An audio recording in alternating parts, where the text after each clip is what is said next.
Wali Paiti episode ke-6. Dikira Masjidil Haram, ternyata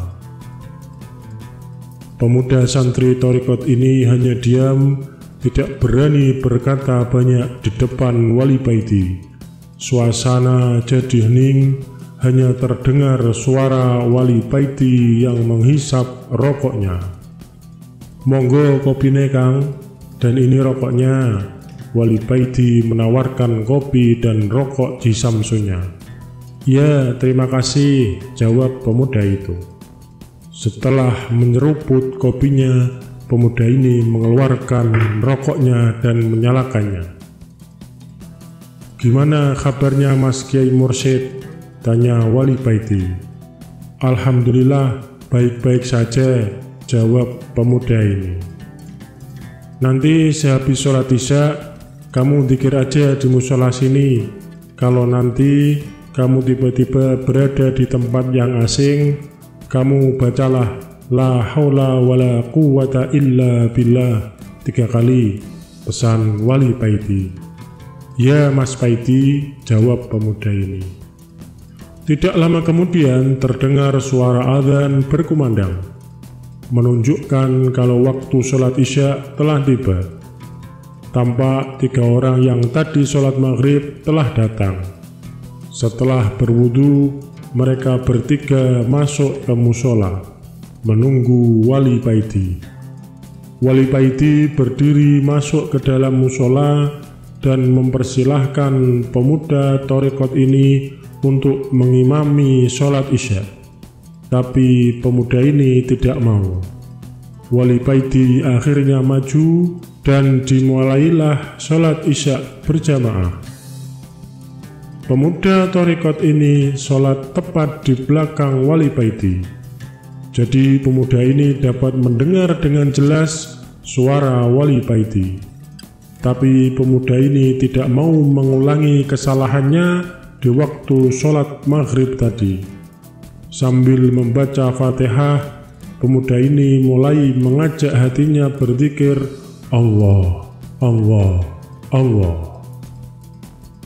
Pemuda ini mulai merasakan ketenangan dalam sholatnya. Suara hiruk pikuk di sekitar musola mulai hilang. Suasana menjadi hening, yang terdengar hanya suara Wali Paiti dan suara hatinya yang berzikir.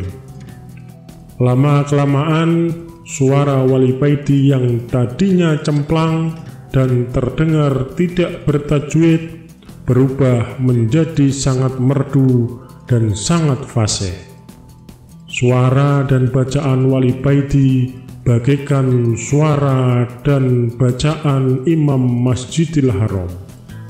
Setelah mendengar salam, barulah pemuda ini seakan-akan tersadar kembali ke dunia. Setelah membaca wirid seperti pada umumnya, Wali Paiti mundur, melaksanakan sholat sunnah 2 rakaat. Setelah sholat, Wali Paiti mendekati pemuda Thariqat ini. "Sampean di sini saja dan mulailah berzikir seperti yang sampean lakukan," kata Wali Paiti. "Ya Mas Paiti," jawab pemuda ini singkat. "Ingat pesan saya tadi ya," kata Wali Paiti lagi. Pemuda ini mengangguk. Setelah ketiga orang yang ikut jamaah tadi keluar, Wali Paiti berdiri, mematikan lampu musola dan ikut keluar. Tinggallah pemuda ini sendirian di dalam musola.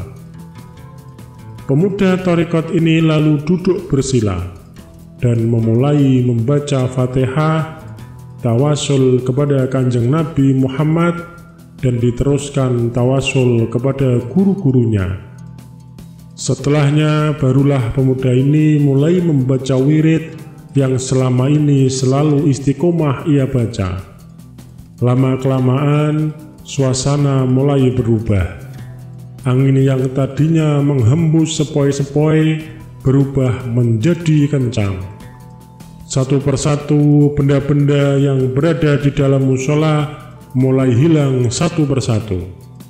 bahkan dirinya juga terasa ikut hilang. Beriringan dengan hilangnya tubuh pemuda ini, tampak di pengimaman ada cahaya putih yang kecil. Hanya cahaya ini yang tampak karena semuanya telah hilang dalam pandangan mata pemuda ini. Dan dengan sayup-sayup mulailah terdengar suara orang yang berlalu lalang membaca takbir dan tahmid. Cahaya yang tadinya kecil mulai membesar dan teranglah seluruhnya.